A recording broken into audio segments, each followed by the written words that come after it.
Doctor గారు మనం చూస్తూ ఉన్నాం పక్షవాతము. అయితే ఒకప్పుడు అంటే చాలా ఏజ్‌లో అంటే ఇప్పుడు బాగా స్ట్రెస్ ఫీల్ అయ్యి ఏజ్ బారిన పడ్డ వాళ్ళలో చూసేవాళ్ళం.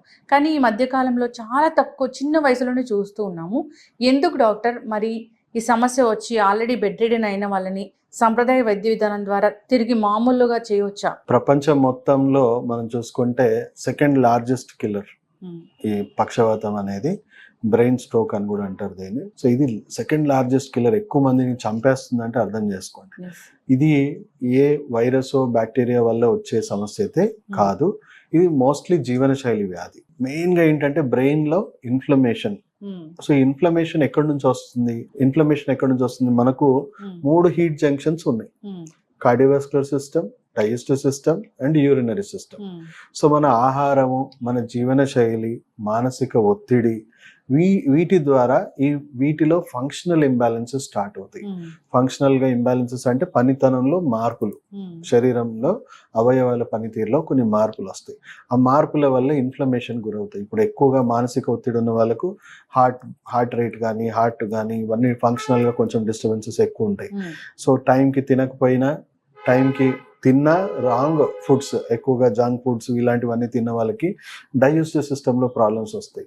సో డైజెస్టివ్ సిస్టమ్, ఇంటెస్టైన్స్ నుంచి విపరీతమైన హీట్, ఇన్ఫ్లమేషన్ అంతా హార్ట్కి, బ్రెయిన్కి, వెన్నుపూసకి తగులుతూ ఉంటుంది.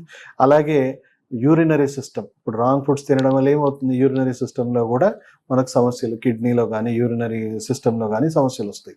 సో అక్కడ యూరినరీ బ్లాడర్ నుంచి కూడా వచ్చే హీట్ అంతా కూడా మనకు వెన్నుపూస ద్వారా బ్రెయిన్ దాకా అది పాకుతూ ఉంటుంది.